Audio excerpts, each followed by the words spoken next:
Hello again, and welcome to part 2 of my video on phase correction.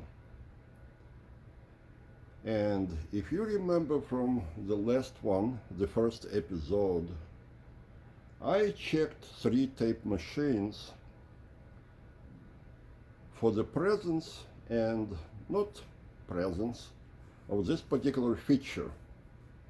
I checked MPEX ATR-12, which most definitely did not have it, and also Studer A810, arguably the first tape recorder on the market to incorporate that feature. Certainly Studer went out of its way to promote this particular feature. As it's been shown, there have been other machines before Studer A10 that incorporated this feature, and that's very well may be. But be it as it may, our concern today is not to establish the priority, but rather look at what this particular feature does and what it doesn't. What does it do to the sound in particular? And it falls into 2 categories. This question falls into 2 categories. One is, what can you observe on objective meters when looking at the function of this particular feature? That's easy to do, and that's what we're trying to do today. The second question would be, how does it affect the sound? And I'm afraid that particular question falls well outside of the scope of today's video. I'm not sure if I will be able to do it later myself. Hopefully yes, because the machine we're going to be using today is an Otari MTR-12. Very, very good machine. In terms of quality and construction and features, it's kind of up there with the best of them.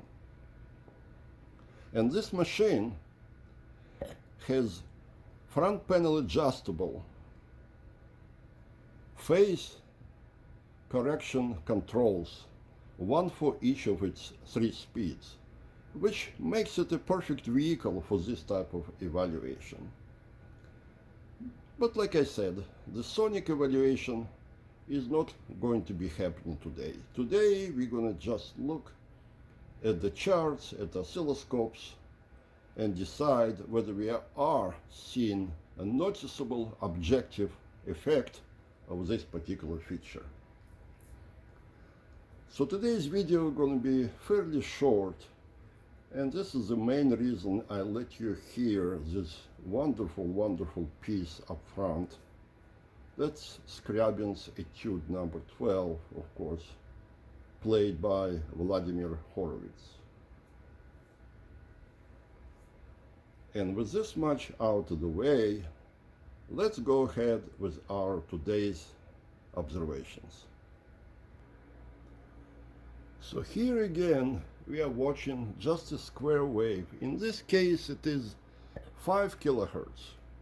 We can go later to higher frequency, low frequency, but the basic observation is not going to change because we change the frequency. And one question that was asked was, why is it rounded off slightly? Because if I look at the output of the signal generator, it is very, very square. This one is softened. And again, the answer is because it's going through internal circuitry of the tape recorder. It has to go through the input stage, some commutation, some switches, and the output stage, because I'm looking at the output of the tape recorder in its input mode. So that's why it's softened a little bit. And now let's go to the output, put it in play mode, and see what happens to our signal. I'm sorry, I have to walk back across my room because the machine is on the other side. So it will be a few seconds delay here. So here is our first suspect. Looks pretty ugly, doesn't it? This is 15 inches per second. The phase correction control turned all the way counterclockwise. And I don't know what it means. Is it the maximum correction or minimum correction? I don't know yet. So we'll find out.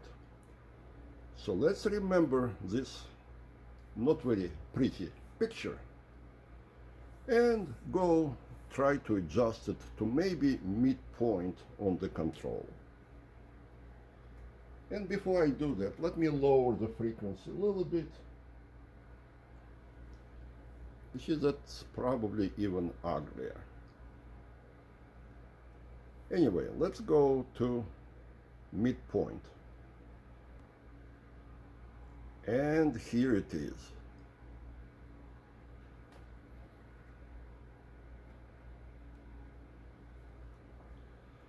I guess you can see the effect of this adjustment right away. The huge excursion that used to exist here is no longer there. It's dropped to almost perfect level, I would say. A little bit less would still be probably a good idea, but at this point, let us go to the other extreme, which is going to be fully clockwise. Again, remember, this is still 15 inches per second, and the frequency is about 2 kilohertz. Very interesting, I would say. This area that used to stick out is now depressed, but this one has been enhanced. So that's another extreme. I really wish I could be making this adjustment while looking at the scope. And I will try to do that next, but I will be about 20 feet away, so my ability to see the display will be somewhat limited. But let me try nonetheless. Let me try to get the flattest top. Okay, I tried. I was watching the display and I could see it fairly well, and I did my best.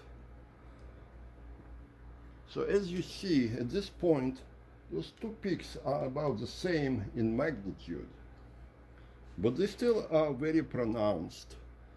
They are more pronounced than I actually like. So let's reduce the frequency a little bit to stretch this signal. And you can see this is a typical droop. We can see it even more clearly if we reduce frequency further.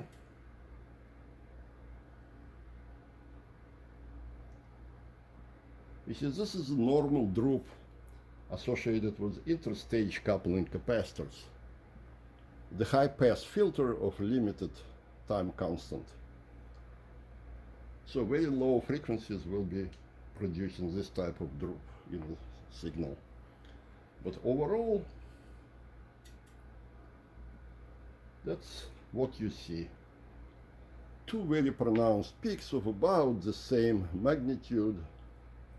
Is it a very pretty picture?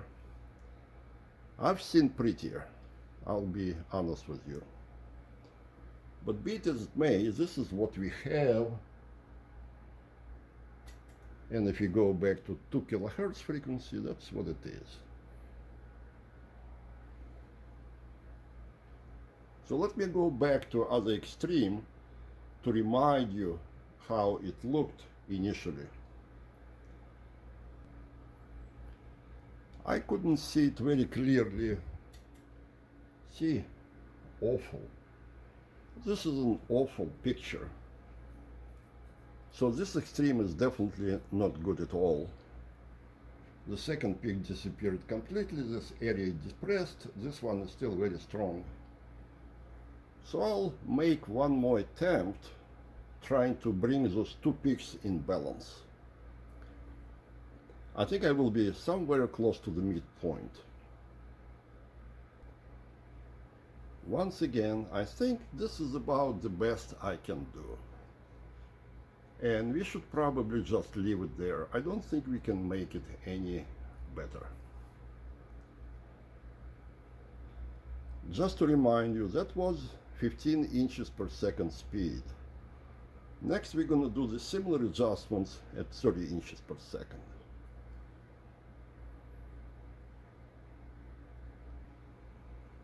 So you're now looking at 30 inches per second, fully counterclockwise adjustment. Definitely needs some tweaking because this area is grossly depressed. So that's what we're going to do next. We'll go to the midpoint approximately. And here it is. The right-hand side peak is definitely more pronounced than we would like to be. So I would say that's a little bit overcompensated, and that's a midpoint on the trim pot. Just for the greens, I'm going to go even further to fully clockwise position, but I suspect at that point this peak will become so pronounced it will be distorted. And just as expected, this peak now completely dominates the picture. There is depression here, so it is definitely not the right thing to do. So once again, let me go back and I will try to correct it to the best possible configuration, the way I see it from 20 feet away.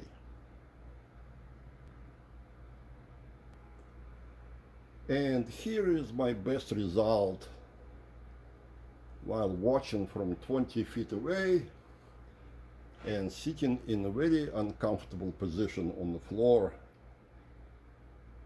The controls for this adjustment are pretty low on the frame of the machine. But that's what Otari does. Do you like it? I'm not so sure. I think there is way too much ringing. And of course the machine has been adjusted perfectly, calibrated before. So it's not the fault of calibration. It is basically what the machine does internally.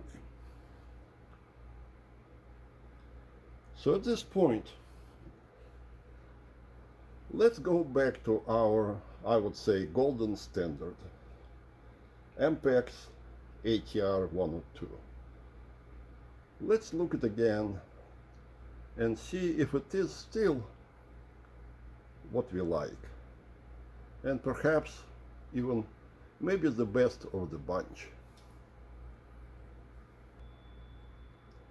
And here it is, MPEX ATR-12 running at 15 inches per second. Frequency is 3 kilohertz. And yes, it's not the prettiest waveform, but it's probably still the best of the bunch.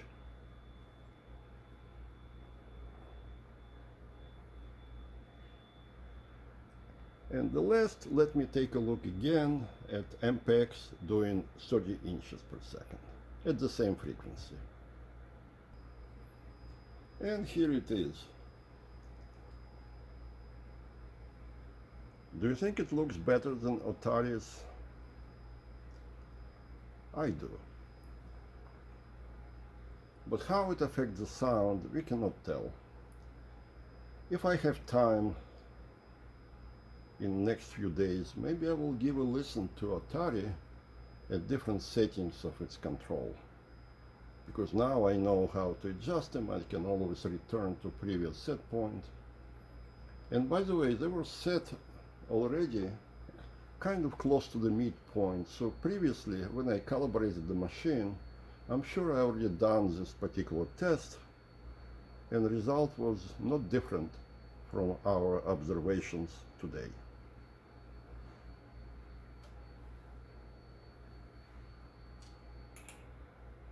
So this is going to be all for today. Certainly some food for thoughts, and some, I would say, maybe mild but surprises. Let me know what you think about it. And how do I feel about this feature in general? I don't know. I don't really see need for that feature. I think what Studer did was okay, but I didn't see any real improvements. I may be wrong, but that's just my take. And with that, see you next time. Let me know your questions or desires, what you would like to look at.